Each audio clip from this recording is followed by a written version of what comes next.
Hello there, welcome to the Football Bloc. My name is Brandon, and today we're going to look back at the Argentine clubs at the Club World Cup and talk about both how and why they both went out in the group stage. So if that sounds interesting, let's hop right into it.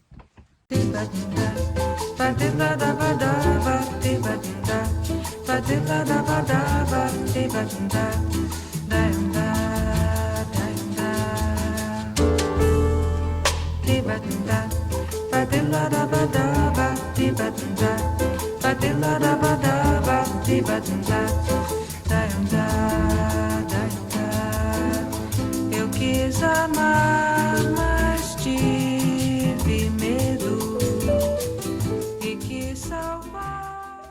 So the two Argentine representatives at the 2025 Club World Cup, Boca Juniors and River Plate, have both been eliminated in the first round.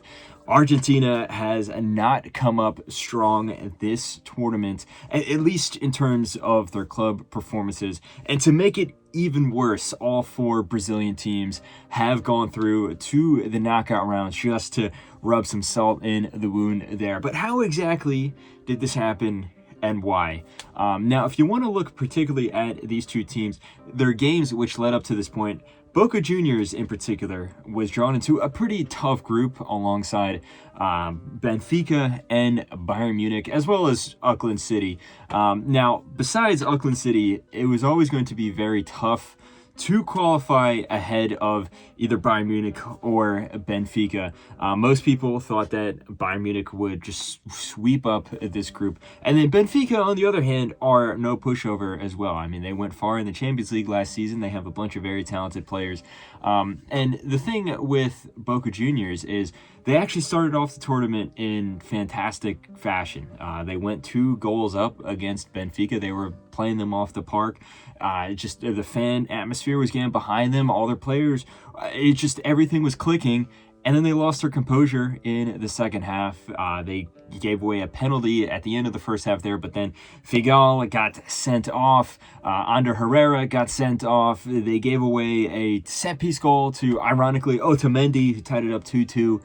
And then in the second game against Bayern Munich, no one was really expecting them to win it, going into the group stage at all. And they gave a very good showing, and they almost tied it up. They had a whole bunch of good chances. Merentiel scored a wonderful solo goal, but they ended up coming up short. Bayern Munich won 2-1. And then where Boca really fell apart was in the third game against Auckland City, where everyone was expecting them to come away with at least a win. And at that point, the way that the group was shaping up, they needed to have a heavy victory for a goal difference. And yet they tied 1-1 with Auckland City. Embarrassing results there. If you look at their first 2 performances, like I said right beforehand, they were 2 good performances.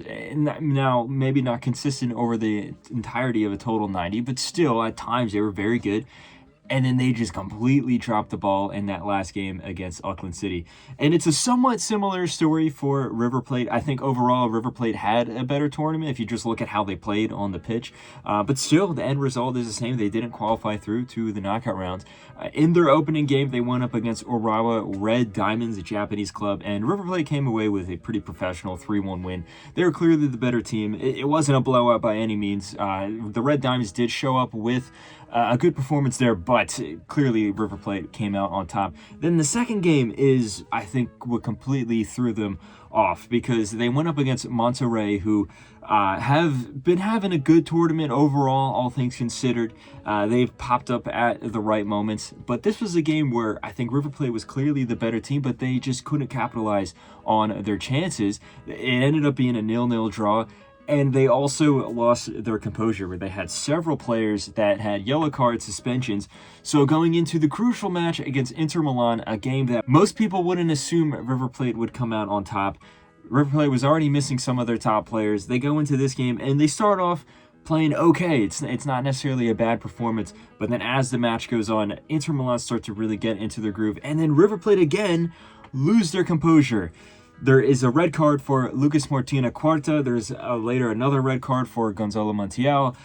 fouls left and right. They just cannot piece together any significant attacking moves within the latter end of the second half after they're conceding goals. And then the 2 goals that they give away are a direct consequence of having less players on the pitch, of not fielding a full 11 because of the red cards there. And it is a shame to see these 2 clubs go out. Now, this tournament is cutthroat, like any tournament, but of course, this one in particular, if you look at the groups that they were drawn into, Boca Juniors at least wasn't nailed on to go through to the knockout rounds. I didn't expect them to going into the tournament. And then River Plate had an easier group, but still, the opposition, there's no pushovers here, especially if you look at how good Monterrey has played.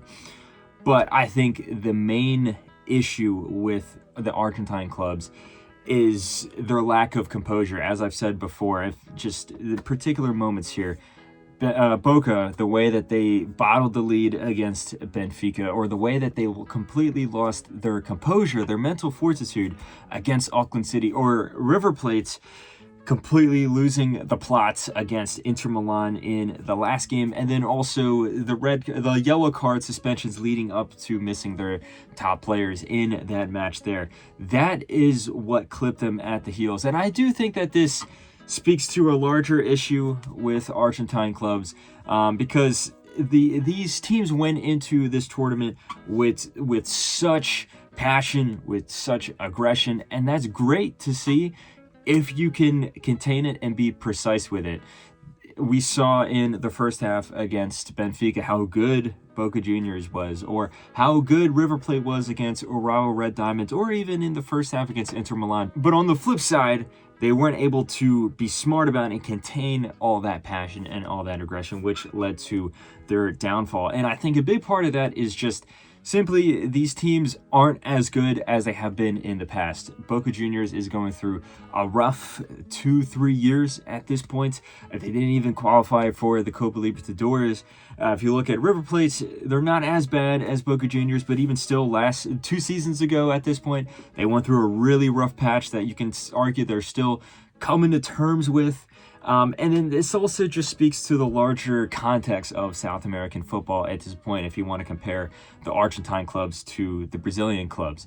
Because for Argentina in particular, as a nation, there's been some really high positive moments for Argentina. I mean, if you look at individual players, Angel Di Maria, at the time of recording this video, is tied for top goal scorer of this tournament.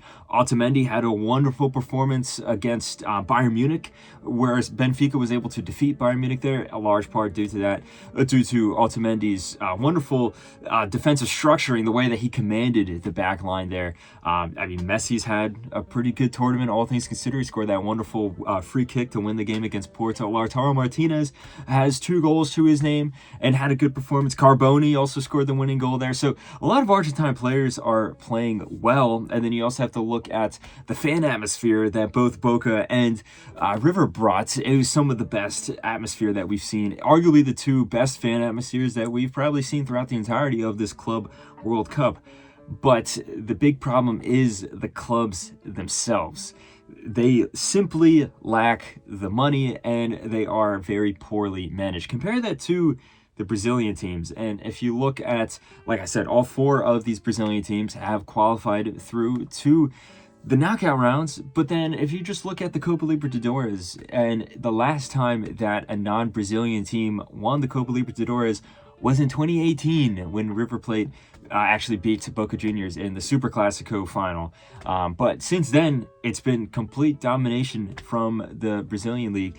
And if you wanted to look at so let's say there's 6 reserve spots for South American clubs at this Club World Cup. If you were doing just a straight 1 to 6 best teams in South America at the moment, you can make an argument that those 6 would all be Brazilian teams. You would probably include the 4 that are in this tournament, arguably already from Brazil. But then you would also have to think about like Atlético Mineiro. You'd have to think about, Grêmio maybe.